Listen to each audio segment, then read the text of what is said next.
Hello everyone, welcome back to your channel touch of knowledge. So guys, आज की इस video में आपको एक्सप्लेन कराने वाला हूँ इंग्लिश ग्रामर, जो कि सभी क्लासेस के स्टूडेंट्स के लिए काफ़ी ज़्यादा इंपॉर्टेंट है। तो वीडियो को एंड तक जरूर देखिएगा, वीडियो को बीच में बिल्कुल भी स्किप नहीं कीजिएगा, क्योंकि टोटल 14 क्वेश्चंस आज मैं आपको इस वीडियो के अंदर एक्सप्लेन कराने वाला हूँ, जो कि एक क्लास के पेपर से लिए गए हैं। तो वीडियो में अंत तक जरूर बने रहिएगा। चलिए वीडियो को शुरू करते हैं। तो देखिए, सबसे पहले हम इसके फिलअप्स को समझ लेंगे, इसके बाद हम इसके डूएस डायरेक्टेड को भी समझने वाले हैं। तो देखिए, हमारा पहला क्वेश्चन है, I have seen blank space lot of places. So guys, हमारे सामने ऑप्शंस हैं ऑल, ए एंड द। तो मतलब आपको यहाँ पर करेक्ट ऑप्शन बता देना है, करेक्ट ऑप्शन आपको फिल कर देना है। I have seen lot of places. तो देखिए स्टूडेंट्स, मैं आपको बता देता हूँ इसका जो राइट आंसर होगा क्या होगा और वो क्यों होगा, ये दोनों ही बातें मैं आपको इस वीडियो के अंदर बताऊंगा। तो सबसे पहले मैं आपको क्लियर कर दूँ, इसका जो राइट आंसर होगा वो होगा ए। जी हाँ, I have seen a lot of places, इस ए को आप बोला जाएगा तो I have seen a lot of places. अब ए क्यों होगा इसको समझ लीजिए।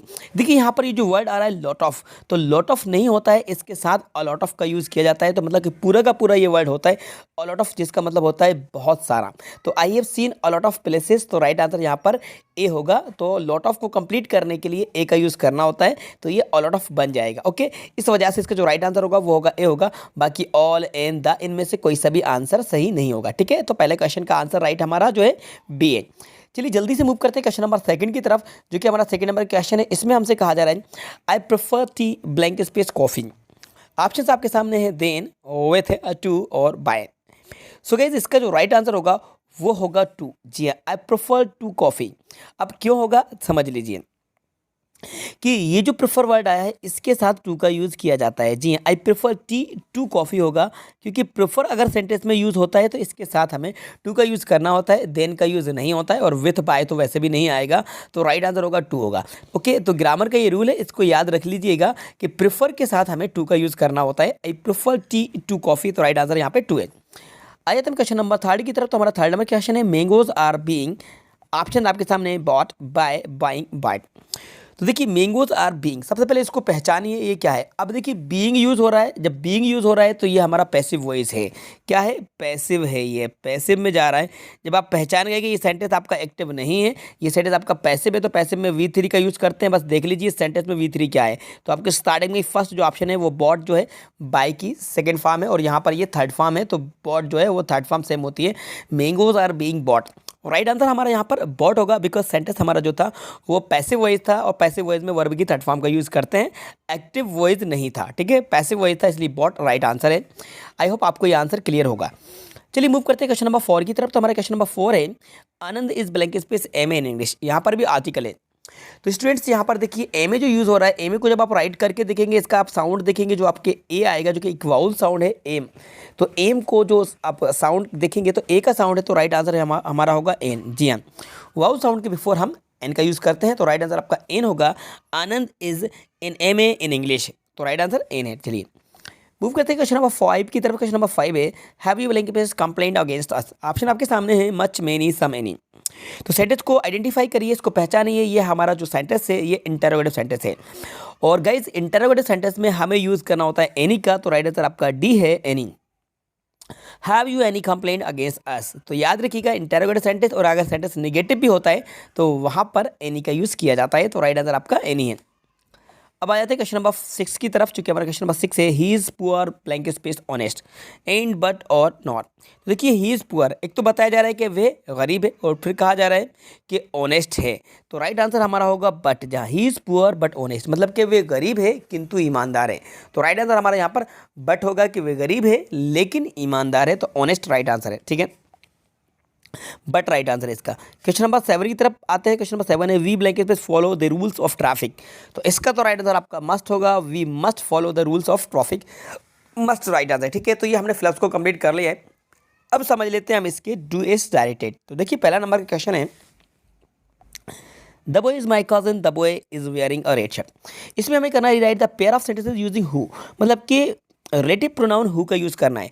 The boy is my cousin, the boy is wearing a red shirt, इसको देखेंगे यहाँ पर द बॉय कॉमन है, जो कि सब्जेक्ट है, मतलब कि ये हु से कनेक्ट होगा।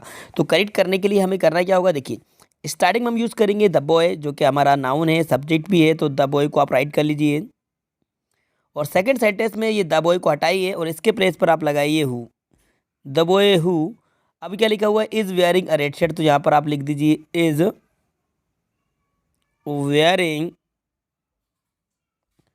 wearing a red shirt. ठीक है, अब क्या बच रहा है सेंटेंस में, इज माई कजन, तो यहाँ पर आप लिख दीजिएगा is my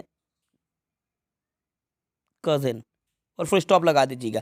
the boy who is wearing a red shirt is my cousin, इसका मतलब हुआ लड़का जो रेड शर्ट पहने हुआ है मेरा कजन है। तो इस तरह से हमने इसको हु से कंबाइन कर दिया, तो ये हमारा रिलेटिव प्रोनाउन था हु। ठीक है, चलिए मूव करते हैं क्वेश्चन नंबर सेकंड की तरफ। तो हमारा क्वेश्चन नंबर सेकंड है, his brother is very studious, he rarely finds time for entertainment. So that का यूज़ करना है, तो सो दैट का यूज़ बहुत ही ज़्यादा इजी है। अब वेरी को हटाइए, वेरी के प्लेस पर आप सो लगा दीजिए।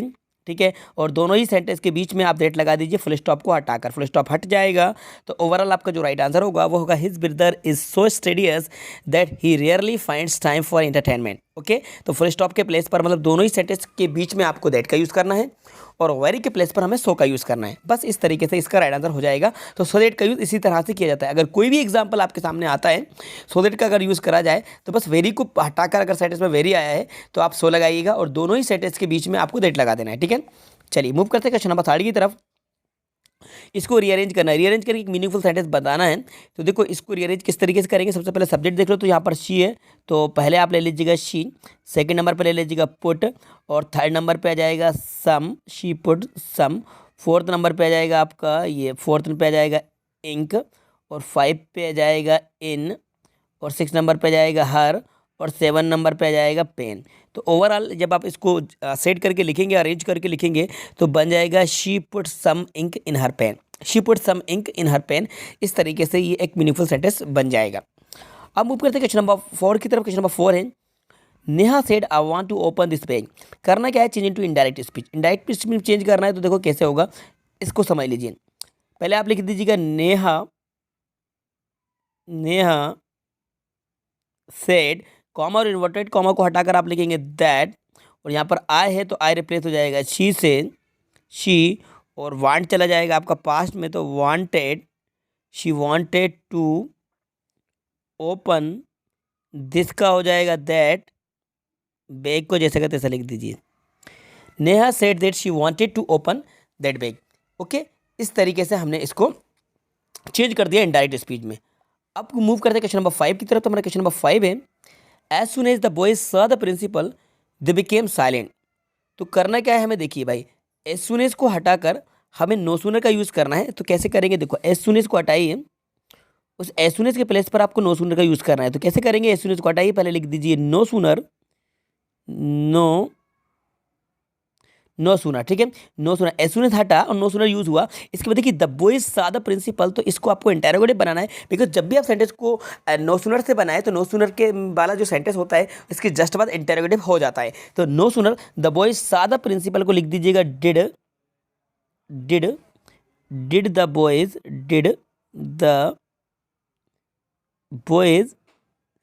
सी द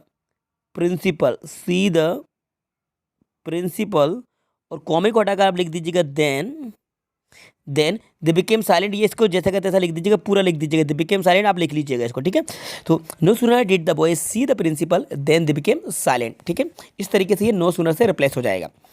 क्वेश्चन नंबर आपका 6 नंबर का है, they are flying kites, change the voice change करना है। तो ऑब्जेक्ट देखिए यहाँ पे क्या है, काइट्स, तो यहाँ पर पहले लिख लीजिए काइट्स, देन कंटिन्यूज है तो आप लगा दीजिए are being, kites are being, fly की थर्ड फॉर्म होगी फ्लॉन, बाय और देव हो जाएगा them, kites are being flown by them. ठीक है, इस तरीके से ये पैसिव वॉइस बन जाएगा। लास्ट वाला सेंटेंस देख लीजिए, वी लिव हियर सिंस 1952। तो इसको करना है करेक्ट द सेंटेंस, तो करेक्ट वर्ब का यूज करना है, तो ये बनेगा आपका वी हैव बीन से we have been living here, और फिर ये लिखा हुआ ना सिंस 1952। इस तरीके से ये राइट आंसर होगा, we have been living here since 1952। Okay, तो ओवरऑल मैंने आपको 14 इंग्लिश ग्रामर के क्वेश्चंस एक्सप्लेन करा दिए, जो कि आपके लिए बहुत ज़्यादा हेल्पफुल होंगे। इससे बहुत कुछ आपको सीखने को मिला होगा। तो वीडियो को लाइक करिए, अपने दोस्तों के साथ शेयर करिए, और यदि चैनल पर नए हैं तो चैनल को सब्सक्राइब जरूर कर लीजिएगा। Thanks for watching.